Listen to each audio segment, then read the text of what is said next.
오늘 종합일간지 종합신문에는 일면에는 일제히 정부의 부동산 정책을 때리고 있습니다. 정부가 앞으로 2년간 전국의 11만 4,100가구의 전세 위주 공공임대를 공급한다는 방침인데요. 근데 이제 우리 언론은 사실 부동산 관련해서는 굉장히 과격한 표현을 많이 씁니다. 하여튼 그렇긴 한데 오늘 전체적으로 그런 기사들이 쏟아져 나왔어요. 그래서 쭉 읽어보다가 이러면 안 된다, 저러면 안 된다, 이거는 근시안적이다, 계속 이런 얘기를 하는데, 사실 그러면 뭘 해야 되나? 나 이 생각이 들더라고요. 그러니까, 뭐냐면, 정부가 공급을 늘리면, 공급이 적어서 안 된다. 집 관련해가지고 대출을 마음대로 받아서 막 사기 어렵게 하면 집 못 사서 안 된다. 그렇다고 부동산 보유세 올리면, 이거는 올릴 것 같은 느낌만 나도 막 난리 나잖아요. 세금 폭탄이다 하면서. 이것 때문에 안 된다. 그러면 어떻게 해야 돼요? 그냥 옛날처럼 토건회사들이 계속 대규모 아파트 지어가지고 대출 다 해줘가지고 돈 있는 사람도 계속 사고 부동산가 계속 올리고 이러자는 얘기 아니에요, 사실? 근데 이제 그런 방식을 통해 갖고 토건족들이 먹고 산 거죠. 네. 그러니까 지금 우리 언론의 메인 스폰서가 토건족인 건 이미 다 알려져 있잖아. 그렇죠. 모든 언론들이 사실상 건설사가 소유주나 다름없을 정도로 건설사들이 언론사의 그 일종의 사주이고 대주주인 것도 있죠. 그리고 그 건설사들의 광고를 통해 분양 광고를 통해서 먹고 사는 언론사들이 지금 다 대부분이에요, 사실상. 그리고 지역 언론들은 거의 또 그렇습니다. 건설사가 다 개입이 돼 있습니다. 그러니까 결과적으로는 어떻게든 얘들은 집을 비싸게 공급해서 팔고 그거를 국민들이 살 수 있게끔 빚을 내줘라. 부동산을 빚으로라도 사게끔 만들어라. 왜? 부동산은 계속 오르니까 지금 비싸다고 생각하지만 이게 비싼 게 아니다. 3년, 4년이면 이거 2배, 3배 된다. 라고 하는 방식으로 국민들을 끌어들이고 있어요. 근데요, 우리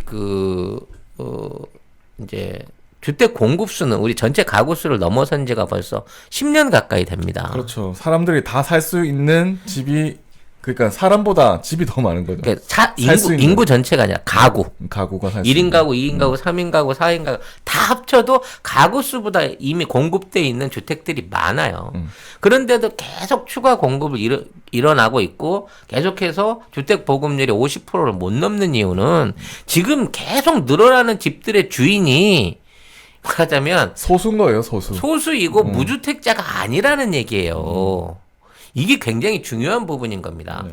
그래서 지금 늘어가고 있는 주택 담보대출 비율을 높이는 과정 중에 마치 이걸로 해서 부동산 경기가 살아나는 것처럼 만들었지만 이 안에 갭 투자라고 하는 어마어마한 부동산 투자 세력들이 개입을 함으로써 물론 개미 중에 들어가서 있는 사람도 있지만 개미도 많아요. 개미가 전체적인 갭 투자 시장 안에서 차지하는 것보다는 돈 있는 애들이 차지하는 비중이 훨씬 높은데 그 비중을 유지해 가면서 지들끼리 이게 건설회사는 건설회사로 그냥 만들고 갭 투자하는 애들은 10% 계약금만 걸고 그 물량을 전부 다 빨아들이고 나머지 비용에 대해서는 은행 대출이 카바를 쳐주고 결국 최종 공급 단계가 소비자한테 넘어갈 때는 원가의 3배, 4배가 넘는 어마어마한 가격으로 이거를 빚과 함께 떠넘겨 버린다는 거야. 계속 거품이 올라가는 거죠. 그렇죠. 그러니까 불안감 때문에 집값은 계속 오르는데 지금도 안 사면 내가 영원히 집을 못 살 것 같은 생각에 그 집을 산 사람들을 볼모로 해가지고 이 정책을 이대로 유지해 나간다라고 해야 되는 건데 이건 누가 봐도 나중에 터질 수밖에 없는 버블이란 말이에요. 그렇죠. 이거는 일본이 실제로 버블이 터져가지고 난리가 난 적이 있었죠. 지금까지 회복이 안 되잖아. 회복이 안 돼요. 우리도 이 부동산 버블이 터지면요. 진짜 우리나라 경제 회복이 안 돼. 여기서 어떻게든 멈춰놓고 이 버블들을 적절하게 줄여나가야 된다는 겁니다. 역으로 얘기하면요. 참 다행이라고 볼 수 있는 게 이마만큼 다주택자나 갭투자를 통해서 은행이 주로 쥐고 있는 집들이 엄청 많다는 거예요. 그렇죠. 저는 이제 제 개인적인 오피셜입니다만 개인적인 오피셜이면 내피셜이에요? 제 개인적인 생각입니다만 내피셜. 네. 내피셜은 없는 단어예요. 합성어야. 개인적인 생각입니다만 지금 이렇게 사실상 대한민국 주택 중에 절반 이상이 은행이 주인인 집들이 대부분이에요. 그러면 이 은행의 부실이 나중에 주택 폭락으로 해갖고 무너지기 전에 이러한 들어가 있는 주택들을 임대주택이나 공공주택으로 전환시키는 국가적인 대책이 필요하다고 봐요. 그럼 뭐냐면, 내가 갭 투자로 200채, 300채 갖고 있던 애들한테 이걸 세금으로 때려가지고, 내놔, 팔아. 이렇게 하니까 저항이 나는 건데, 자, 너 벌어먹은 거, 이거 다, 그동안 있는 거. 네가 요구하는 2억이라고 하는 이 집값은 20억이라고 하는 이 집값 제대로 된 가격이 아니야. 원가 따져보니까 땅값 얼마에 건축비 얼마에 네가 들인 돈 따지더라도 한 10억 정도가 맞아. 자, 이 권한을 유지해 줄 테니까 네가 임대 사업으로 네 스스로 돌릴래? 아니면 그보다 낮은 가격으로 정부가 할 테니까 현찰 받고 빠질래라는 방식으로 이거를 공공주택화 시켜야 돼요.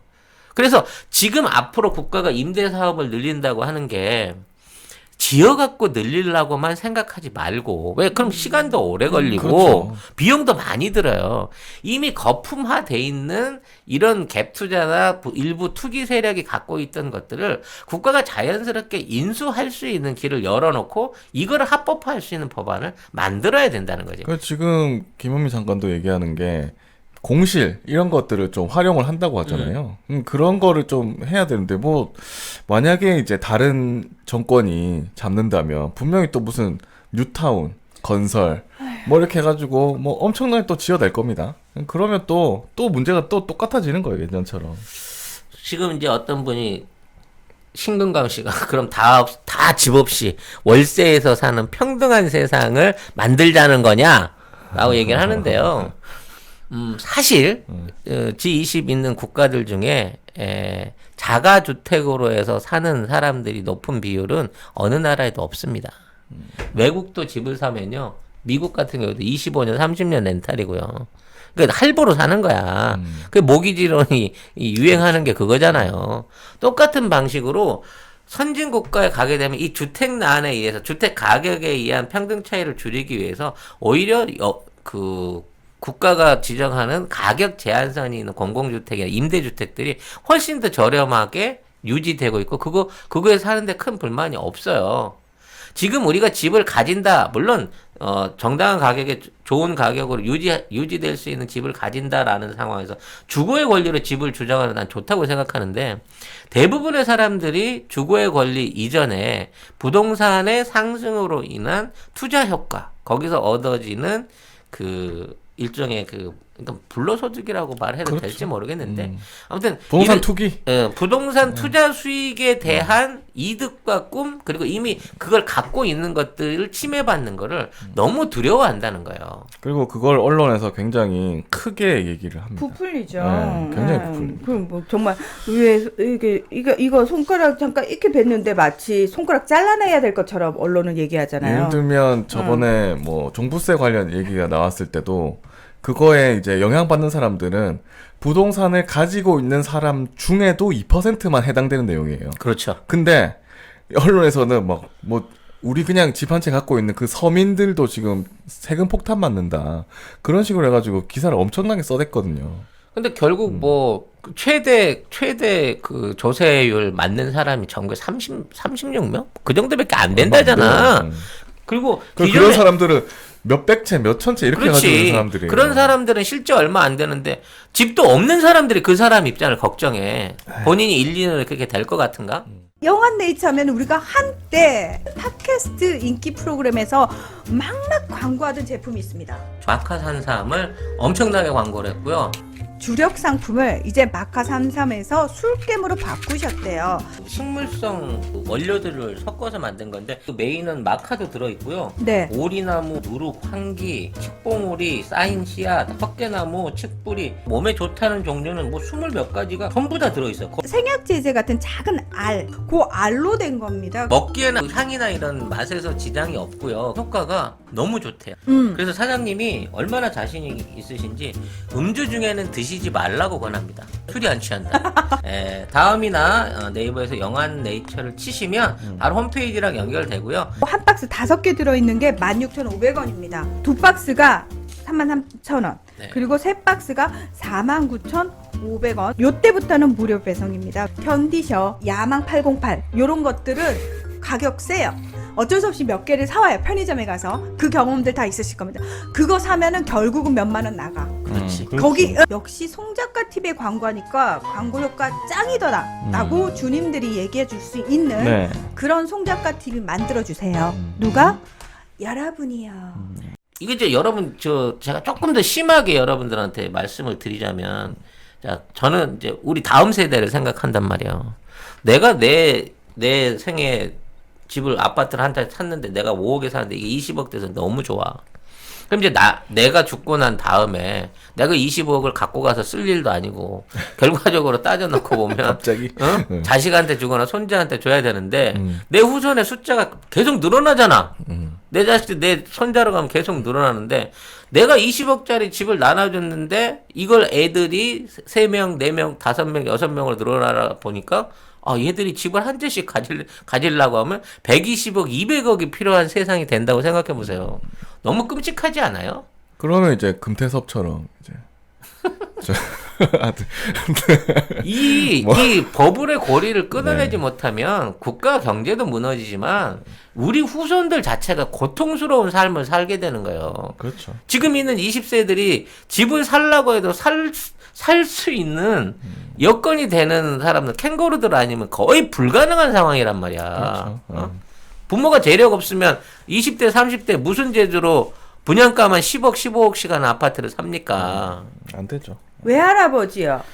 왜요? 외할아버지가 빵빵하면 네, 손주한테? 외할아버지가 빵빵하면 60억 원짜리 집을 두 손주한테 나눠줄 수 있어요. 빠르게 나눠줄 수 있습니다. 아버지는 괜찮아. 외할아버지만 돈 있으면 돼. 역시. 그래서 우리나라에만 있는 놀라운 세법 중에 하나가 아들한테 주는 게 아니라 할아버지가 손자한테 주면 10억 이하는 비과세인, 이런 놀라운 상속 기술이 우리나라에 있는 거죠. 네. 네, 그렇습니다. 뭐 이런 뉴스가 너무 많이 나와가지고 오늘 뭐 언급 안 할 수가 없어가지고 얘기를 좀 해봤습니다. 근데 이 뉴스가 이게 다 정치적인 뉴스라는 점을 여기서 한 포인트 짚고 가야 돼요. 그렇죠. 예. 앞으로 있을 이제 부산도 마찬가지고 서울시장 보궐선거 같은 데서 저들이 무슨 논리로 맹폭을 할 거냐라는 부분에 대한 밑밥이에요, 밑밥. 그렇죠. 그리고 언론들이 정부를 비판할 수 있을 때 가장 좋은 떡밥이 부동산입니다. 제가 볼 때. 왜냐하면 부동산이나 자녀 학교 문제라든지 뭐 이런 부분은 국민들 전체가 좀 공분하는 이 수치가 매우 강한 부분이라는 게 그렇죠. 일종의 조사를 통해서 나와 있어. 그래서 조국 장관 가족들을 그렇게 몰아가고 있는 이유도 그거거든. 이게 사람들한테 제일 맘맥히는 거야. 군대 문제, 그다음에 학교 문제, 부동산 문제. 그래서 이런 부분에 대한 걸로 일종의 이제 앞으로 정치적인 목적의 혼탁을 만들어내려고 하는데, 이게 이제 굉장히 중요한 부분이 뭐냐면, 이런 거예요. 서울시장 후보가 나왔어, 양쪽 당에서. 그래갖고 부동산 문제라고 갖고 이걸 까면서 부동산 정책을 잘못해갖고 이렇게 하고 있다, 민주당의 탓이다라고 얘기하는데, 돈이나 부동산은 오히려 저쪽 야당 쪽 후보가 훨씬 많아. 네, 그렇죠. 자, 이런 부분에서 언론은 어떻게 공평하게 양쪽을 비교하고 깔 수 있을 것이냐는 부분을 생각해야 되는 거고요. 자, 이런 방식으로 이걸 띄우기 위해서 전지 작업으로 뭘 하고 있냐면, 맘카페, 카카오톡, 부동산 카페, 이런 쪽에서 현 정부의 부동산 정책 때문에 지금 전월세가 없고, 뭐 매물이 안 나오고, 오히려 가격이 치솟고, 뭐 이런 말도 안 되는 거짓 정보들은 사실이냐 계속해서 뿌리고 있습니다. 그럼 이걸 갖고 선거전 가면, 자, 부동산 맘카페에 의하면 지난 2000년 하반기 동안 부동산 실거래는 이랬고 가격은 이랬고 전세가는 올랐다. 전혀 거짓말입니다, 여러분. 네. 실제 현장 시장에 가보면 부동산 거래가 굉장히 안정적으로 유지되고 있어요. 그러니까 지금 가격이 오른다고 하는 기대치가 없기 때문에 구매 심리가 일단 많이 떨어졌고요. 그로 인해서 갭 투자나 뭐 여러 가지 금융의 문제나 세제의 문제 때문에 이거를 팔려고 내놓고 있는 또는 전월세로 돌리려고 하는 물량들이 암암리에 많이 거래가 되고 있습니다. 네. 이게 1차적으로 얘네들이 말하는 부동산 대란이 1차적으로 잡혀 있다는 증거인데도 이게 아닌 것처럼 이슈를 꾸며가고 있다는 거고, 이게 앞으로 2개월 후에는 엄청난 폭발력을 가진 뭐 대단한 나라 망할 사안인 것처럼 이제 이걸 부풀려대기 시작할 거라는 거죠. 네.